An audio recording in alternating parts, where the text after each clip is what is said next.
Hello everyone and welcome to the first episode of Qulture Club's Queer Comic Recommendations. Today I'll be talking to you about Her Last Fairy Tale by Baruto Naisu. I got this comic for free at Yacon from the Yuri Rescue Squad when I bought this book called Misadventures of an Overlord. This comic is not a complete comic. It's actually a preview for a comic that's currently being uploaded to tapas.io, the webcomic website. It's only about this small, only a few pages long, but it actually gives you a pretty okay idea of what the story is going to be and where it's going.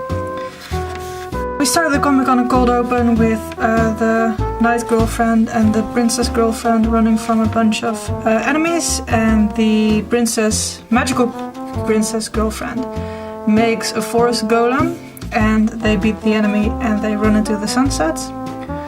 Then we got to the modern day girlfriends, which are, as you can see, pretty much the same people.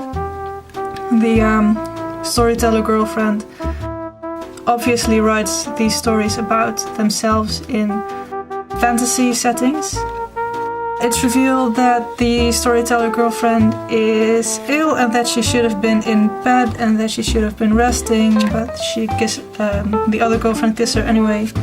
And they have breakfast together and they're being really cute. What I have to say so far about this comic is that I really like the art style. The expressions are really cute. I really like the character designs.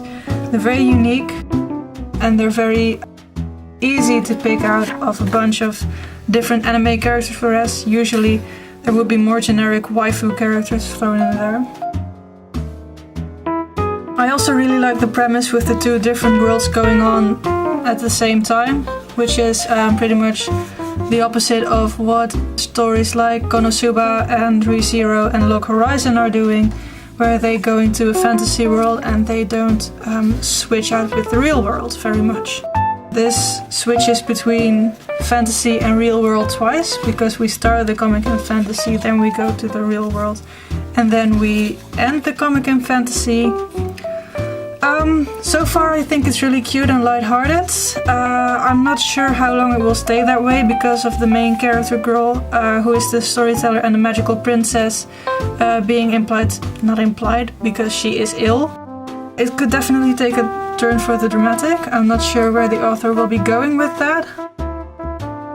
Well, that's all the plus sides on this comic. There's only a few small downsides, and that's that there are some minor spelling errors in the book.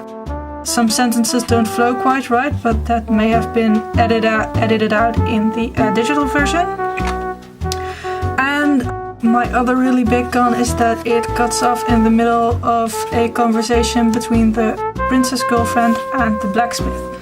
Personally, I wouldn't have done it, but because it's only a preview, I'll allow it this time. Overall, the story gets a solid 8 out of 10 from me. I'll include the link to the Tapastic and the social media of Yuri Defense Squad in the description box below. Anyway, that's it for this episode of the Qulture Club's Queer Comic Recommendations. If you'd like to read more about LGBT themes in pop culture, please check out the link to my blog below.